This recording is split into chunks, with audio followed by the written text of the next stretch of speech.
কিভাবে আমরা ওষুধ ছাড়াও ব্লাড প্রেশারকে কন্ট্রোলে রাখতে পারবো। ব্লাড প্রেশারের ওষুধ তো আপনারা খান, কিন্তু normal diet control, habits, lifestyle modifications এইগুলো করে ওষুধ ছাড়াও আপনারা কিভাবে নিজেদের ব্লাড প্রেশারকে কন্ট্রোল রাখতে পারবেন। আপনারা শুনতে থাকুন, তাহলে বুঝতে পারবেন যে এই টপিকটা কেন এতটা ইম্পর্টেন্ট।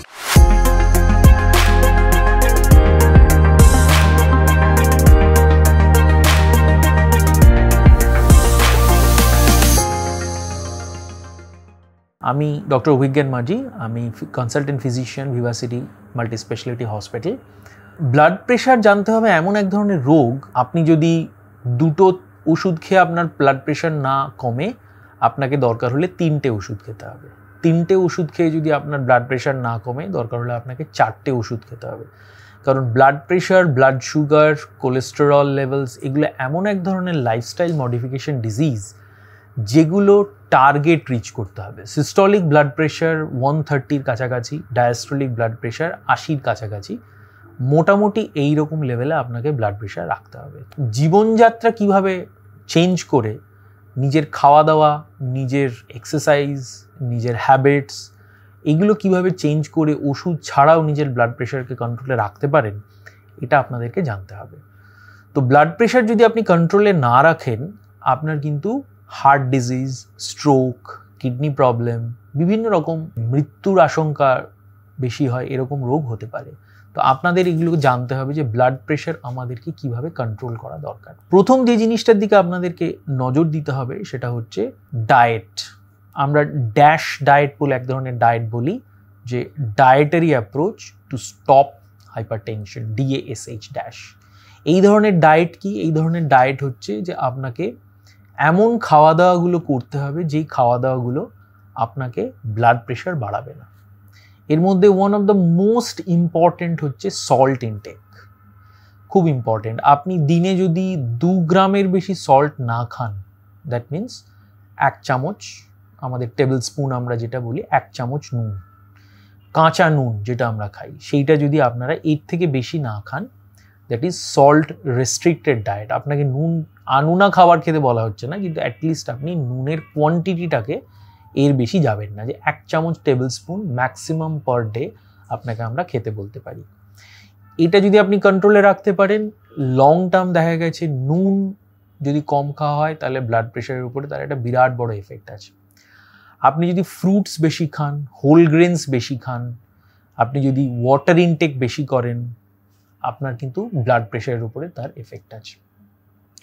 রেগুলার যদি এক্সারসাইজ করেন, regular half an hour, 40 minutes, 1 hour, simple brisk walking with a good shoe আপনি যদি করেন, সিম্পল জগিং যদি আপনারা করেন, যদি আপনারা ট্রেডমিলে ওয়াক করেন, যদি আউটডোর অ্যাক্টিভিটি, যেরকম উইন্টারে আমাদের আউটডোর অ্যাক্টিভিটি কমে যায়, বাড়িতেই আপনারা যদি একটু ওয়াকিং করেন, তো আপনারা দেখবেন আপনাদের কিন্তু প্রেশার খুব ভালো থাকবে।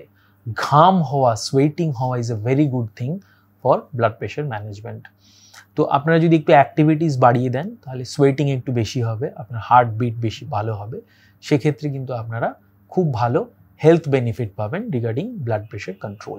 হেলদি ওয়েট মেনটেন করা one of the major treatment of blood pressure also. এটা বলে যে আপনি যদি 5 কেজি ওয়েট কমান, আপনার সিস্টলিক ব্লাড প্রেশারও 5 মিলিমিটার অফ মার্কারি কমবে।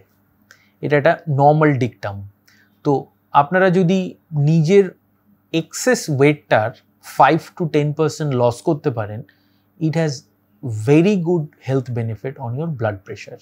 আপনার ব্লাড প্রেশার কিন্তু অনেক কম থাকবে।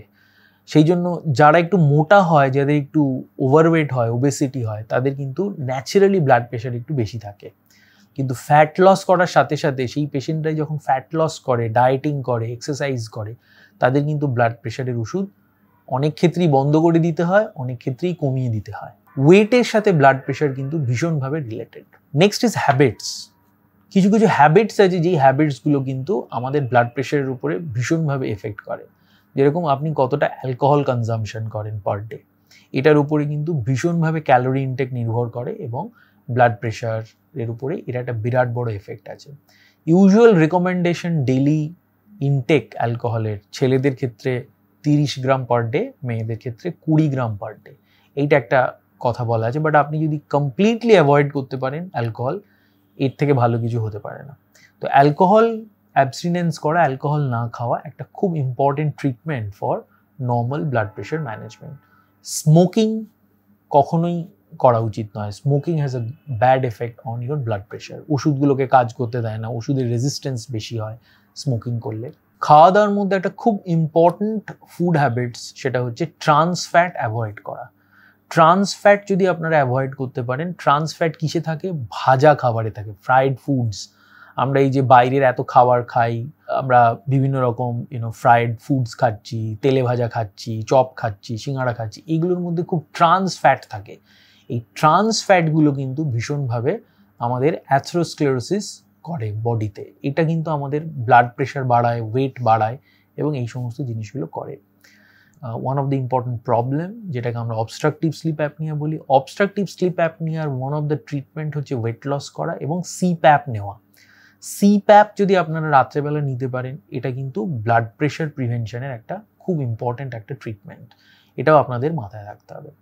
সর্বোপরি নিজেকে হাইড্রেট রাখা ইজ ভেরি ইম্পর্টেন্ট। নিজে প্রচুর জল খাবেন।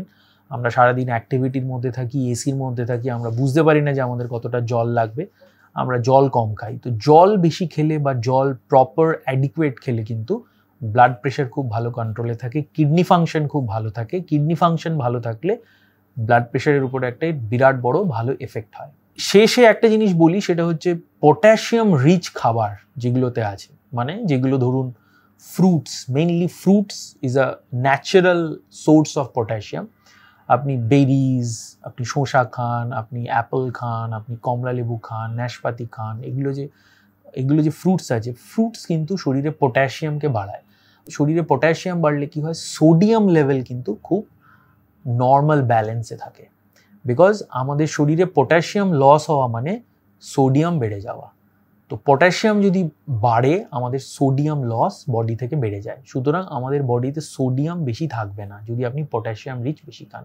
সোডিয়াম যদি কম থাকে, প্রেশারের ওপর এর এফেক্ট আছে যে প্রেশার কম থাকবে, প্রেশার খুব একটা বাড়বে না। তো এইগুলোকে মাথায় রাখতে হবে। এছাড়াও যদি আপনারা ডিটেলসে আরও জানতে চান যে আমরা ন্যাচারাল প্রসেসে লাইফস্টাইল মডিফাই করে কিভাবে ওষুধ ছাড়া ব্লাড প্রেশারকে কন্ট্রোলে রাখবো, আপনারা আমাদের এই লিঙ্কে যোগাযোগ করুন, কোয়ারিজ পাঠান। আমাদের হোল টিম ভিভাসিটি হসপিটালে রয়েছে, আপনাদেরকে বিভিন্ন ফুড হ্যাবিটস, বিভিন্ন লাইফস্টাইল মডিফিকেশন, বিভিন্ন এক্সারসাইজ, যোগা বেনিফিটস, এগুলো দেওয়ার জন্য আপনাদেরকে হেল্প করতে আমরা এখানে কিন্তু কমপ্লিটলি রেডি আছি। নমস্কার।